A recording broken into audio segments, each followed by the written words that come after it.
കല്ലമ്പലത്ത് അമ്മയെ വീട്ടിൽ നിന്ന് പുറത്താക്കി മകന്റെ ക്രൂരത. കണ്ണാട്ടുകോണം പത്മവിലാസത്തിൽ 65-കാരി കമലാക്ഷിക്കാണ് ഈ ദുർഗതി. ലഹരിക്കടിമയായ സബീഷിനെതിരെ പോലീസിൽ പരാതിയുണ്ട്.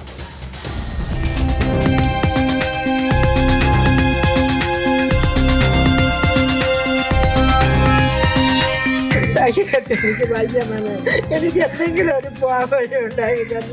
എനിക്ക് അവിടെ കിടക്കണം, ഇനി അവരാ വീട്ടിൽ വേണ്ട. എനിക്ക് വയ്യ.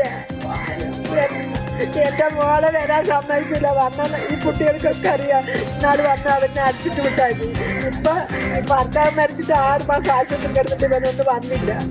മരിച്ചിട്ട് അവിടെ വന്ന് കുപ്പിയും കൊണ്ട് വന്ന് ആൾക്കാരുടെ ഇടയിൽ എന്നെ അവിടെയും മനസ്സിലാക്കി. അതെ, സഹികെട്ടാണ് കമലാക്ഷിയമ്മ സ്വന്തം മകനെതിരെ പോലീസിൽ പരാതി നൽകിയത്. സബീഷിന്റെ ഉപദ്രവം കാരണം മുൻപും പോലീസ് സ്റ്റേഷനിൽ ഈ 65 വയസ്സുകാരി എത്തിയിരുന്നു. അപ്പോഴെല്ലാം സബീഷിനെ പോലീസ് താക്കീത് ചെയ്തു വിട്ടു. പിന്നെയും ഉപദ്രവം തുടർന്നു. വീട്ടിൽ നിന്നും പുറത്താക്കി. ഇപ്പം 3-4 ദിവസം കൊണ്ട് ഇവർ നമ്മുടെ വീട്ടിലാണ് കഴിയുന്നത്. ഇവർക്ക് അവിടെ ഇറങ്ങി പോകാനോ, ഒരു തുള്ളി വെള്ളം എടുക്കാനോ, ഒരു ലൈറ്റ് ഇടാനോ, TV വയ്ക്കാനോ, ഗ്യാസ് കത്തിക്കാനോ ഏതാണ്ടൊന്നിനും നിവർത്തിയില്ല. അവരുടെ തുണികൾ, എല്ലാ സാധനങ്ങളും ആ വീടിനുള്ളിലാണ്. ആ വീടിനുള്ളിൽ കിടക്കുന്ന സാധനങ്ങൾ മൊത്തം ഇവരെ കാശ് കൊടുത്ത് മേടിച്ചതാണ്. മാമനും ഇവരും കൂടെ അധ്വാനിച്ചുണ്ടാക്കിയ വീടാണത്. സബീഷ് ദിവസവും മദ്യപിച്ച് വീട്ടിലെത്തി കമലാക്ഷിയമ്മയെ അസഭ്യം പറയുകയും അപായപ്പെടുത്താൻ ശ്രമിക്കുകയും ചെയ്യും.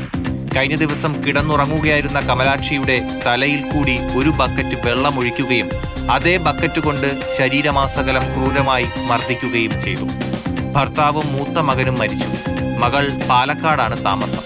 മകളുടെ വീട്ടിൽ നിന്ന് തിരുവനന്തപുരത്തെ വീട്ടിൽ കമലാക്ഷിയമ്മ എത്തിയിട്ട് കുറച്ച് ദിവസമേ ആയിട്ടുള്ളൂ. അയൽവാസിയുടെ വീട്ടിലാണ് ഇപ്പോൾ കമലാക്ഷിയമ്മ അഭയം തേടിയത്.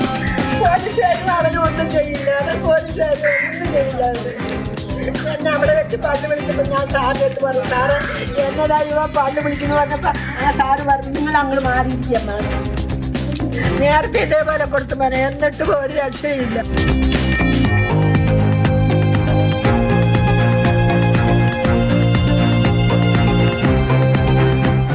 മാതൃഭൂമി ന്യൂസ്, തിരുവനന്തപുരം.